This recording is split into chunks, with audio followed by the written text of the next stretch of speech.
Morning. I'm the chief of the department of the FDNY. First name is James, last name Leonard, Leonard. Here, if you'd like to everybody introduce yourself. Chief. Chief William Aubrey, Detective Borough Manhattan South. Deputy Inspector Paul Ortiz, Borough Manhattan South. I'm Chief Bill Morris, I'm the chief of Manhattan South. Roger Sackler, Manhattan Borough Command. Okay, this morning at 8:22, EMS, we received 911 calls about high levels of CO and people being overcome. Our first EMS unit was on the scene at 8:29. Fire units were on the scene at 8:34. They encountered numerous people down from a CO, and they found high levels of CO in the basement area, in the sub-basement area, and in parts of the building. We immediately started removing people. We found a defective boiler down in the basement with some kind of broken pipe that was producing the CO. At the same time, people who were in the building reported that this happened when they opened the box and a powder came out. So we worked extremely closely with NYPD, with emergency service, the bomb squad, all levels of PD, professionally, systematically. We went in and we located the package. Bomb and emergency service identified the package, that it was no hazard in that package. So at the present time, we have 32 people injured. They are being removed to Bellevue and Beekman Hospital. The injuries are all relatively minor. The pipe has been capped. The CO in the building is dropping. We just went under control. It was a very systematic, professional operation by both FDNY and NYPD, who worked very closely together in a very unusual situation to mitigate this problem. But at the end of the day, it seems that we had a defective boiler with a broken flue pipe that produced high amounts of CO, which hurt and injured the people that were working in the restaurant. Chief, what kind of injuries did people have? Did they pass out? Some had passed out, but I don't know that exactly, but all the injuries were consistent with high levels of CO.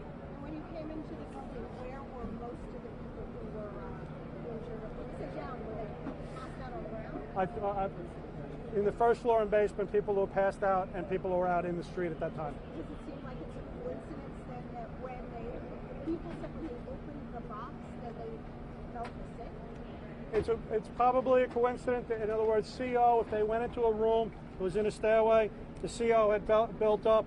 Suddenly now they open that door that was confined before. The CO now comes out. They immediately, the levels that they were of CO were consistent with them possibly passing out after 2 or 3 breaths. So with that, so now other people are feeling sick. So a prudent person could make that connection that the box opened and we passed out. But between the fire department and the police department, we ruled out any that type of incident, that it's strictly a CO incident. Do you know where the package, what was it, near the boiler, or what does it look like? It was just described as the box was a salad bowl box that was delivered from Brooklyn. It was delivered yesterday at about 3 p.m. and it was opened up today at 8. Was it near the boiler? So yeah, it was in the basement, and one of the workers, a male worker, was opening up the box, and about 10 feet away there was a female worker by the bathroom that fainted. And he associated her fainting with the opening of that box, not knowing that it was actually carbon monoxide. Do you know how old the unit is? Don't know. We can get that from Con Ed later on. What do you think for the amount of carbon monoxide? How would you describe that? The carbon monoxide was very high. There was parts of, in other words, the meters max out at 1,000 parts per million, and our meters were maxing out. So we had in parts at least 1,000 parts per million of CO, which could render you unconscious very, very quickly. How high up did it go? We went, I'd say probably to some levels up onto the 2nd and 3rd floor. The entire building has been searched twice, and everybody was removed from the building. Are there any carbon monoxide detectors in the basement, the sub-basement, in the area where this happened? Unknown at that point. Chief, how long were the people in there? Is that standard? FBI presence at the scene, is that standard? Well, it is New York City, and when something like this happens, especially when you have somebody opening up a box, they're associating it with possibly that box with these aids. the response, as the chief had said, the response by the fire department, police department, federal agencies, state agencies, it's a protocol that was put in place and it worked successfully on this occasion. I'm glad to see that nobody's seriously injured as a result of this, but the chief and I were just speaking before this press conference, and we said we couldn't have asked for anything better as far as the response protocol between the different agencies. Would you please restate what was in the box and what came out of it? What do you think that was? That's the first I'm hearing about a white powder. What happened was there was a box. He's opening up the box. There was a liquid. It was like a salad box, salad bowl box, and he associated that box with opening that box with that woman fainting. And after speaking to him and re-interviewing people, we sent detectives to Brooklyn. It was a normal box that would be delivered from a facility that they normally get this type of product from. So that box was deemed safe.